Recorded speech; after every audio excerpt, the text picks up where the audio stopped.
कह दो अंधेरे से चला जा कोसों दूर, क्योंकि ज्ञान शक्ति लाया है दीप जलाने की शक्ति भरपूर, क्योंकि ज्ञान शक्ति लाया है दीप जलाने की शक्ति भरपूर। नमस्कार दोस्तों, ज्ञान शक्ति यूट्यूब चैनल में आप सभी का हार्दिक स्वागत है, अभिनंदन है।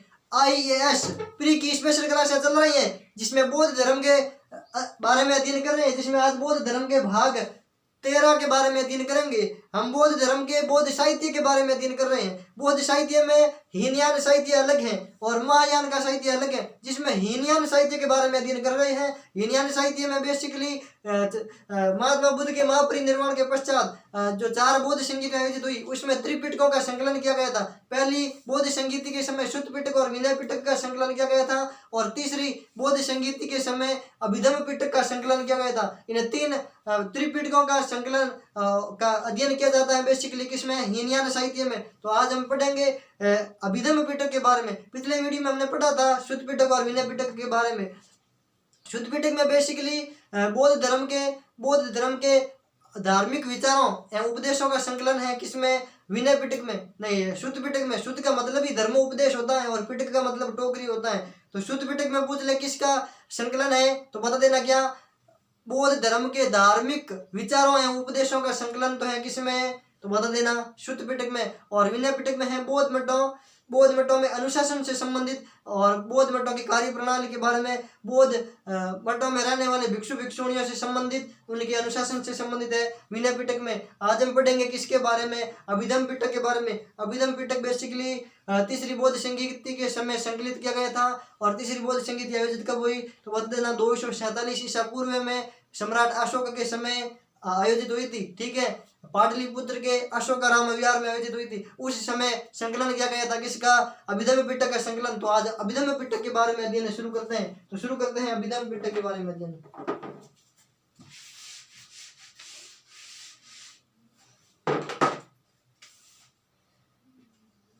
तीसरा पिटक है अभिधम्म पिटक।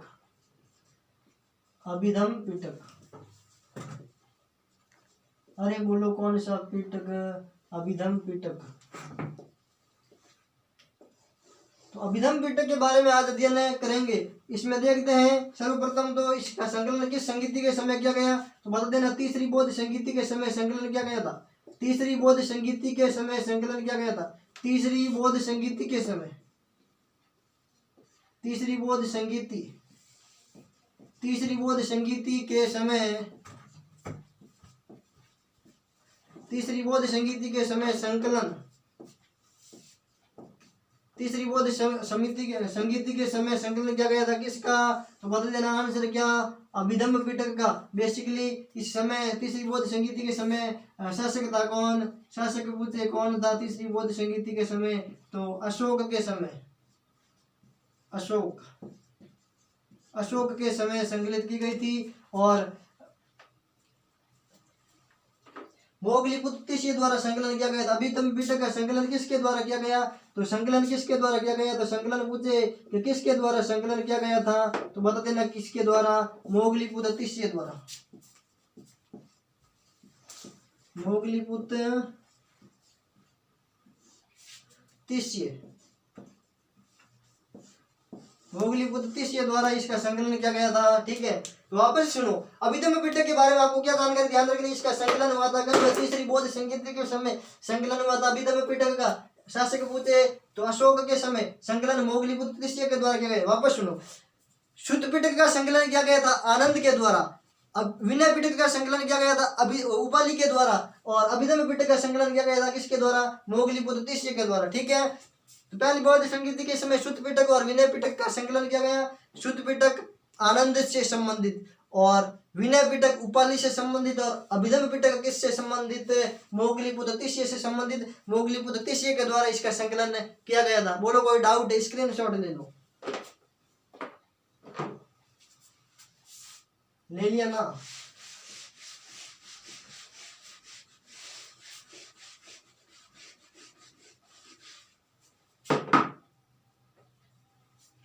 अब देखते हैं इसमें किस किस का वर्णन है। ठीक है, तो इसमें देखते हैं बौद्ध मतों की दार्शनिक व्याख्या की गई अभिधम्म पिटक में। बौद्ध मतों की दार्शनिक व्याख्या, बौद्ध मतों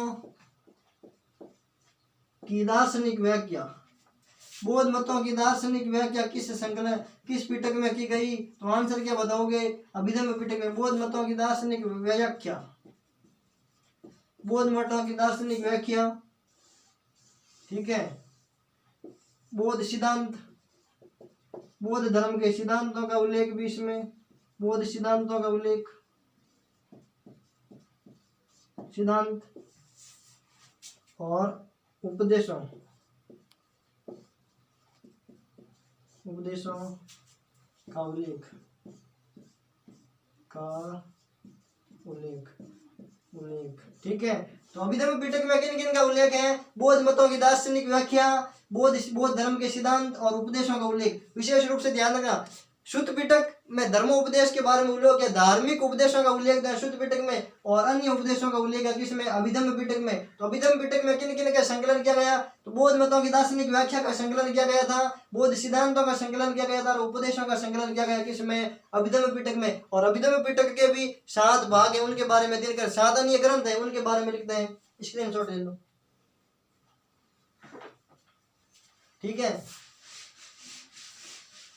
अब अभिधम्म पिटक के 7 अन्य ग्रंथ,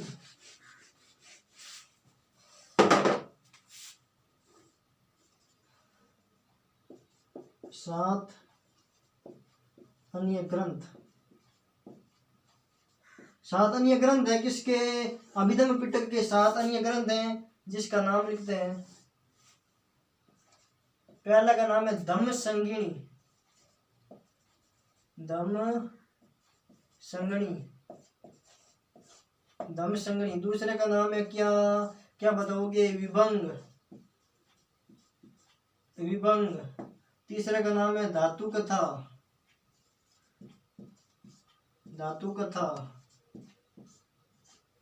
चौथे का नाम है यमक, यमक। पांचवे का नाम है कथा वस्तु, कथा वस्तु। छठे का नाम है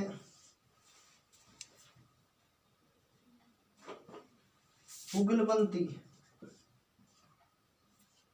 पुगलपंथी, पुगलपंथी। और सातवें का नाम क्या है? क्या बताओगे? पत्थर, पठान, सॉरी पठान। सातवें का नाम है पठान, ठीक है। तो ये 7 अन्य ग्रंथ है। वापस सुनो, अभिधम्म पिटक के 7 अन्य ग्रंथ पूछे कि 7 अन्य ग्रंथ कौन कौन से? तो बता देना, धम्म संगणी, विभंग, धातु कथा, यमक, कथा वस्तु, पुगलपंथी और पठान। ये 7 ग्रंथ हैं और इन 7 ग्रंथों को कहते क्या है? सत प्रकरण। इनको 7 को, इनको सत्य प्रकरण कहा जाता है, इनको सत प्रकरण कहा जाता है। अभिधम्म पिटक के बारे में आपको क्या जानकारी ध्यान रखनी? अभिधम्म पिटक का संकलन किया गया था तीसरी बौद्ध संगीति के समय। तीसरी बौद्ध संगीति का आयोजन कब हुआ? तो बता देना 247 ईसा पूर्व में सम्राट अशोक के समय मोगलीपुत्र तिष्य के द्वारा संकलन किया गया था। किसका? अभिधम्म पिटक का संकलन मोगलीपुत्र तिष्य नामक व्यक्ति के द्वारा किया गया था। और इसमें किस किस का संकलन किया गया है? तो आंसर क्या बताओगे? इसमें बेसिकली बौद्ध मतों की दार्शनिक व्याख्या की गई है, इसमें बौद्ध सिद्धांतों के और बौद्ध उपदेशों का संकलन किया गया है। और इसके 7 अन्य ग्रंथ पूछे कि अभिधम्म पिटक के 7 अन्य ग्रंथ कौन कौन से हैं? बता देना, धम्म संगणी, विभंग, धातु कथा, यमक, कथा वस्तु, पुगलपंथी और पठान। ये 7 ग्रंथ हैं, ये अभिधम्म पिटक के ही ग्रंथ है। ये इस प्रकार से ये हीनयान साहित्य में शुद्ध पिटक, विनय पिटक और अभिधम्म पिटक, इन त्रिपिटक का अध्ययन किया है, ठीक है। स्क्रीनशॉट ले लो, ले लिया ना?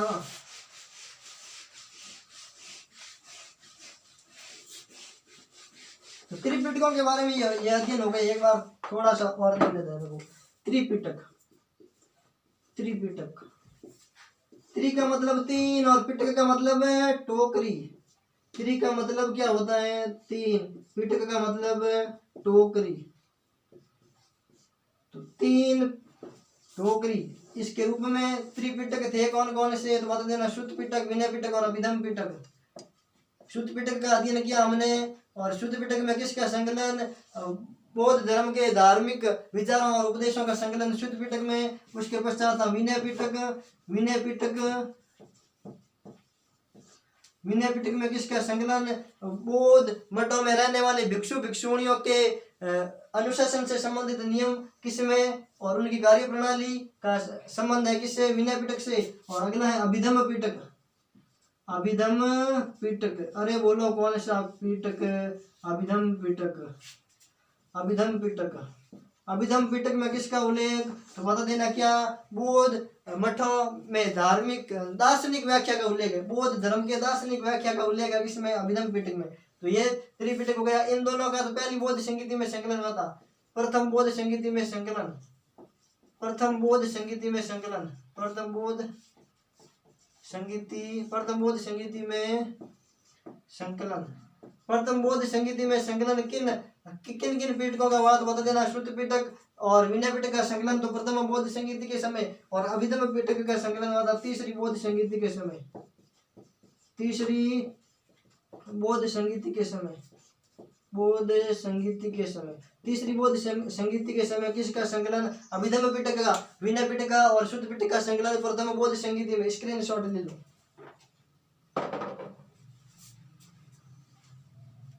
ले लिया ना? अब देखते हैं, देखो हीनयान साहित्य में बेसिकली किन किन का अध्ययन करता है पहले ये देखते हैं।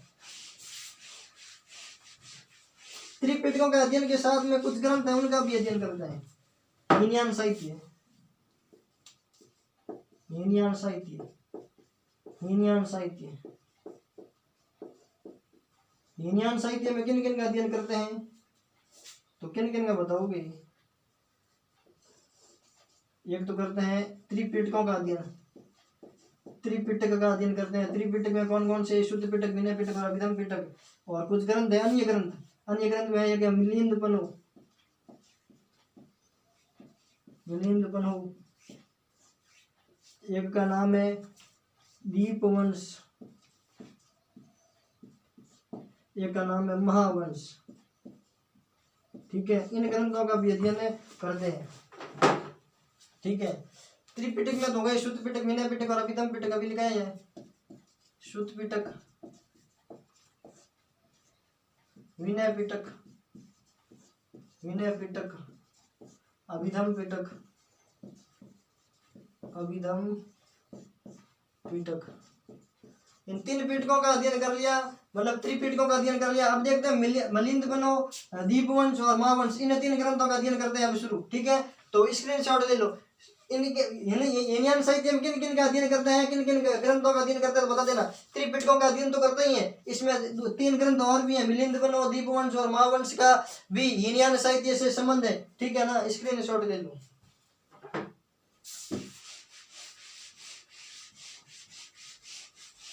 और किसी भी प्रकार का डाउट नहीं रखते हुए कमेंट में लिख देगा कोई समस्या हो तो। अब ग्रंथ लेते हैं मिलिंदपनो।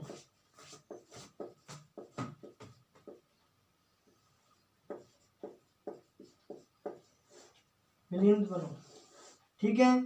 इसके पहले तो देखते हैं लेखक कौन है, इस ग्रंथ के लेखक कौन है। तो क्या बताओगे? बौद्ध भिक्षु नागसेन, नागसेन लेखक है, नागसेन। और इसमें किसका उल्लेख है तो बता देना क्या?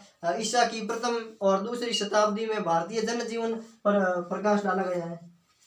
ईसा की प्रथम व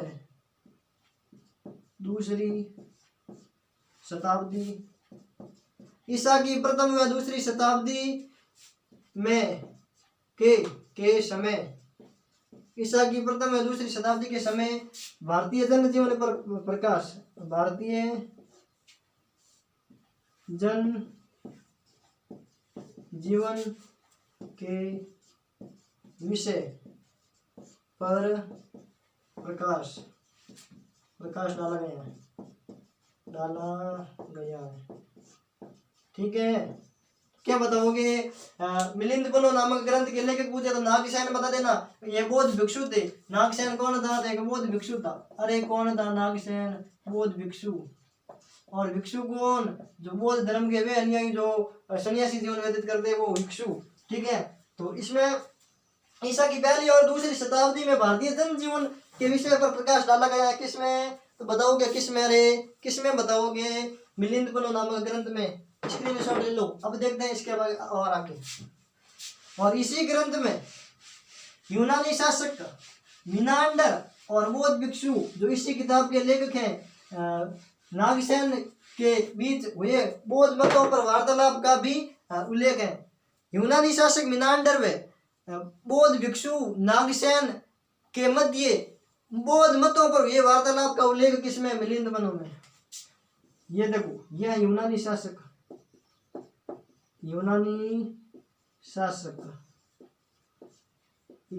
का नाम क्या? मिनांडर। और यह है बौद्ध भिक्षु नागसेन। बौद्ध भिक्षु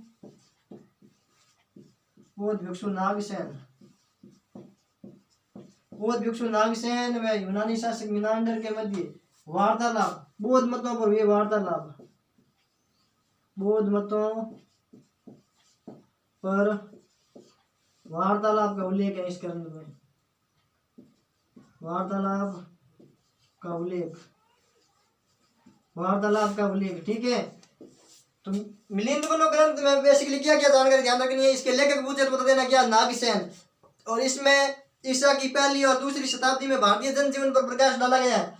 और इसमें यूनानी शासक मिनांडर और बौद्ध भिक्षु नागसेन के मध्य बौद्ध मतों पर ये वार्तालाप का उल्लेख भी किसमें? मिलिंद वनो नामक ग्रंथ में मिलता है। स्क्रीनशॉट ले लो।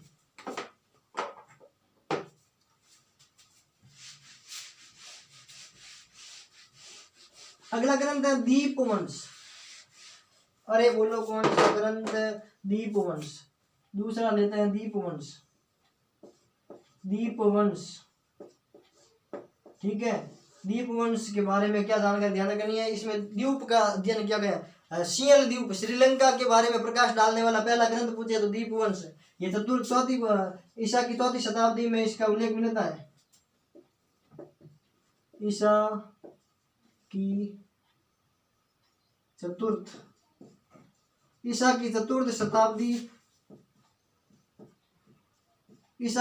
शताब्दी के समय, ईसा की चतुर्थ शताब्दी के समय का उल्लेख मिलता है। और इसमें ये सिंहल द्वीप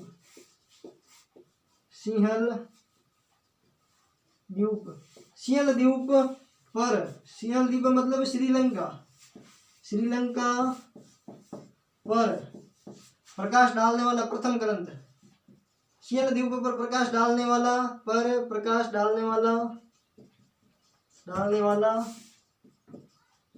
प्रथम ग्रंथ, ठीक है। विशेष रूप से ध्यान रख लोगे ना। सियल द्वीप पर प्रकाश डालने वाला पहला ग्रंथ कौन सा? प्रथम ग्रंथ कौन सा? बता देना दीपवंश। और इसके लेखक पूछे बता देना दीपंकर द्वारा रचित, ठीक है। विशेष रूप से ध्यान रख लेना। तो दीपवंश के बारे में आपको क्या जानकारी ध्यान रखनी? यह ग्रंथ बेसिकली चतुर्थ शताब्दी के समय में उल्लेखित है और यह दीपंकर के द्वारा रचित है। और सियल द्वीप अर्थात श्रीलंका के बारे में प्रकाश डालने वाला पहला ग्रंथ पूछे तो भी आंसर क्या बताओगे? दीपवंश, ठीक है। स्क्रीनशॉट ले लो। अगला ग्रंथ है महावंश। अरे बोलो कौन सा ग्रंथ? महावंश। और दीपवंश का मतलब क्या होता है? 1 मिनट। दीपवंश,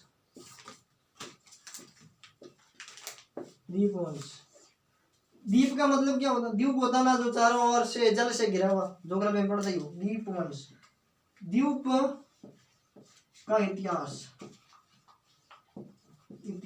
द्वीप का इतिहास। श्रीलंका बेसिकली एक द्वीप ही है, चारों ओर जल से घिरा हुआ, इसलिए श्रीलंका का अध्ययन है। मतलब श्रीलंका एक द्वीप है तो श्रीलंका का इतिहास। द्वीप का मतलब श्रीलंका, ठीक है। तो श्रीलंका का अध्ययन किया गया है किसमें? दीपवंश में, मतलब प्रकाश डाला गया है, ठीक है। अब देखते हैं महावंश के बारे में। अरे बोलो कौन सा ग्रंथ है? महावंश। तीसरा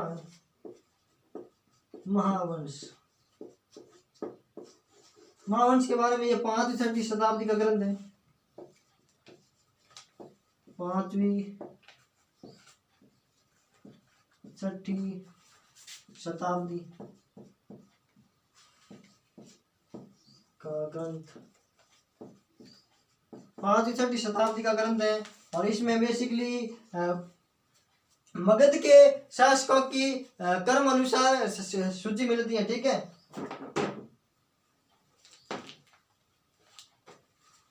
मगध के राजाओं की कर्मवार जानकारी।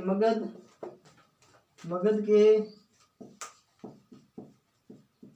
राजाओं की कर्मवार जानकारी। मगध के राजाओं की कर्मवार जानकारी किस ग्रंथ में मिलती है तो बता देना महावंश। और इसका लेखक कौन है तो क्या बताओगे? लेखक महावंश के लेखक है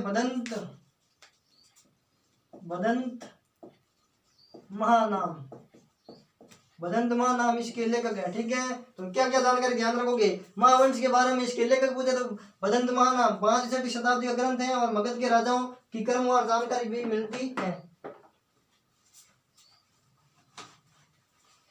कोई डाउट, किसी भी प्रकार का डाउट हो तो कमेंट बॉक्स में लिख देना। वापस सुनो, अब देखते हैं वापस से ये 3 ग्रंथ है। मिलिंद पिनो ग्रंथ के बारे में क्या जानकारी ध्यान रखनी है? ये बेसिकली 1ली और 2री शताब्दी में भारतीय जनजीवन पर प्रकाश डालता है। कौन सा ग्रंथ? तो बोलो क्या? मिलिंद पिनो ग्रंथ। इसके लेखक पूछे तो बता देना बौद्ध भिक्षु नागसेन और इसमें यूनानी शासक मिनांडर और बौद्ध भिक्षु नागसेन के मध्य बौद्ध मतों पर हुई वार्तालाप का भी अध्ययन किसमें? तो आंसर क्या बताओगे? मिलिंद पिनो ग्रंथ में। तो इतनी सी जानकारी रखनी है मिलिंद पिनो ग्रंथ के बारे में। अगला है दीपवंश बेसिकली 4th शताब्दी के समय का ग्रंथ है। इसमें सिंहल द्वीप श्रीलंका पर प्रकाश डालने वाला ये पहला ग्रंथ है और इसके लेखक पूछे रचयिता पूछे तो बता देना दीपंकर इसके लेखक या रचयिता है। और अगला है महावंश, इसके लेखक पूछे तो बता देना बदंत महानाम। महावंश के लेखक पूछे तो बदंत महानाम। और 5वीं 6वीं शताब्दी में इस पर 5वीं 6वीं शताब्दी का ग्रंथ है और इसमें मगध के राजाओं की क्रमवार जानकारी मिलती है। मगध एक महाजनपद है जिसकी राजधानी गिरिव्रज और राजगृह थी, जिसके बारे में जानकारी मिलती है। राजाओं की क्रमवार जानकारी, सभी राजाओं की पहले से लगाकर अंतिम तक की क्रमवार 1 2 3 4 इस प्रकार से क्रमवार जानकारी मिलती है किसमें? महावंश नामक ग्रंथ में। ठीक है, तो विशेष रूप से ध्यान रख लोगे ना। बोलो कोई डाउट है? किसी भी प्रकार का डाउट हो तो कमेंट बॉक्स में लिख देना। ये बेसिकली बौद्ध साहित्य में हीनयान साहित्य के बारे में अध्ययन किया है। किसमें? हीनयान साहित्य के बारे में कोई किसी भी प्रकार का डाउट हो तो कमेंट बॉक्स में लिख देना। हीनयान साहित्य में क्या क्या जानकारी ध्यान रखनी? त्रिपिटकों के बारे में आपको जानकारी ध्यान रखनी। शुद्ध पिटक, विनय पिटक और अभिधम पिटक के बारे में। शुद्ध पिटक, शुद्ध का मतलब होता क्या? धर्म उपदेश, धार्मिक उपदेशों के बारे में जानकारी मिलती है। इसमें धार्मिक विचारों और उपदेशों से संबंधित जानकारी किसमें? शुद्ध पिटक में। विनय पिटक में क्या जानकारी मिलती है? बौद्ध मठों में रहने वाले भिक्षु और भिक्षुणियों के अनुशासन से संबंधित जानकारी किसमें मिलती है? तो आंसर बता देना विनय पिटक में। और अभिधम पिटक में जानकारी मिलती है क्या? बौद्ध मठों में रहने वाले भिक्षु भिक्षुणियों के दार्शनिक जीवन की व्याख्या मिलती है किसमें? अभिधम पिटक में। और 3 अन्य हीनयान साहित्य के ग्रंथ हैं जिनका नाम बता देना मिलिंद पिनो, दीपवंश और महावंश। तो इनके बारे में आज दिन क्या, बाकी पढ़ेंगे नेक्स्ट वीडियो में। कल पढ़ेंगे किसके बारे में? अरे बोलो किसके बारे में? महायान साहित्य के बारे में। हीनयान साहित्य के बारे में आपको इतनी सी जानकारी ध्यान रखनी है। तो सभी साथियों से मेरी प्लीज रिक्वेस्ट है कि ज्ञान शक्ति चैनल को ज्यादा से ज्यादा लाइक करें, शेयर करें, सब्सक्राइब करें। हम न रुकेंगे न किसी को रुकने देंगे। हम न रुकेंगे न किसी को रुकने देंगे। हम न झुकेंगे न किसी को झुकने देंगे। हम न थकेंगे न किसी को थकने देंगे। जब तक सफलता न मिले तब तक रुकना नहीं, तब तक झुकना नहीं, तब तक थकना नहीं। इसी ध्येय के साथ में ज्ञान शक्ति चैनल आपका हमेशा से सहयोग करता रहेंगे। तो मिलते हैं नेक्स्ट वीडियो में, तब तक के लिए जय हिंद, जय भारत। Thank you student.